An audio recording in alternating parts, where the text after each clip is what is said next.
It was really difficult to see people I've worked with for 10 years or 20 tell me that they were shutting down. I think the closure that really hit me pretty hard was Beast. Is Portland's food scene over?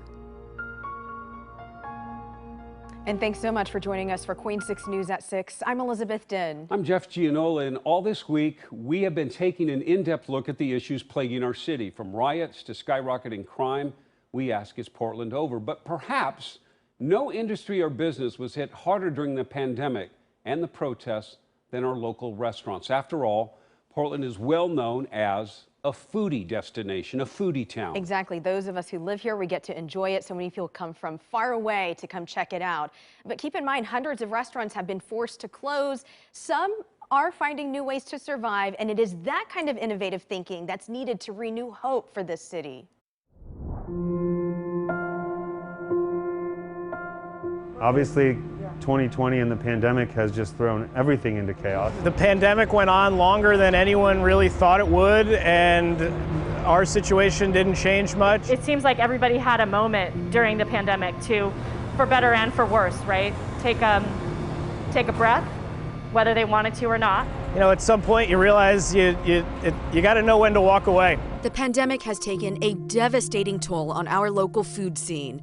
We've seen local institutions like Pok Pok, Le Bistro Montage, Irving Street Kitchen, and Beast shutter. I'm really glad that I chose to just close Beast, not try to do like Beast takeout. According to the Oregon Restaurant and Lodging Association, in 2020, 1,185 restaurants closed, and just 3 months into 2021, another 81 are gone. Some of the bigger groups that have lots of restaurants, you know, the Gorms with the Tasting Alders and the Toro, Andy and all the Pok Poks, those closing down was kind of shocking because those are the places that you just feel like, oh, they're busy all the time, they're bulletproof. They're still gonna have their imprint here, even if their restaurant's gone. Eater PDX editor Brooke Jackson Glidden tracks the trends, openings, and closures in the city's vast food scene. From the perspective of diners, a closure is a loss of a place often associated with particular memories that are core to who we are, at least in my experience. If you're a restaurant owner, if you're even a server, or you work in a restaurant,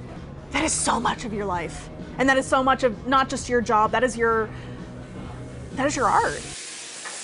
James Beard Award winner Gabriel Rucker tells me he watched as some of his fellow chefs in Portland made the tough decision to close. When you ask what's the most shocking, is that a lot of the smaller places, like chef-driven, chef-owned, are really fighting through, and even you know, these restaurants, I have La Pigeon and right next to it, Canard. I've been able to keep some staff on. The word pivot I never want to hear again once this is all over. But we have, I have just hustled, right? It's in the fiber of whatever it is, you know, that we can do, we're hustling to do it. Pivot. It's a word I heard over and over again. These business owners say it's what they've had to do to survive. So yeah, I've been in this neighborhood for 13 years. And James Beard Award winner Naomi Pomeroy closed Beast, but she's opening a new venture, Ripe Cooperative. Come on in. There's a few things I'm most excited about with this pivot, but one of them has really been about accessibility. So we're trying really hard to create a space that people of all different walks of life can come into. So we have people that walk by, they grab a half a loaf of bread, they grab some flowers and a bottle of wine. It's not just restaurants. Suppliers have been forced to adjust in order to survive. I built this so that we could do the best quality for our chefs. Jeff Latham's Nikki USA is a family-run meat wholesaler. They've been in Portland for 30 years, built on catering to chefs on whatever kinds of meats and cuts they want to cook with.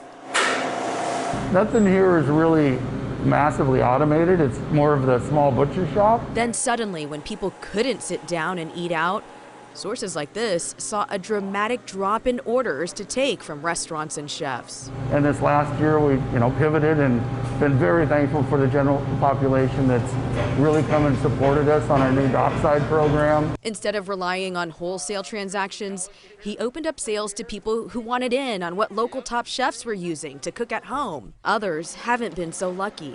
Yeah, I haven't been back here in probably about a year or so. Matt Breslow opened the first grilled cheese grill when the food cart scene was just getting off the ground in 2009. And I thought, well, this is interesting. I wonder what you could do with a food cart. In 2019, before the pandemic, this block of small businesses at 10th and Alder had to go. Then make way for a high-rise that'll be a Ritz-Carlton with hotel rooms and condos. Matt was forced to close too.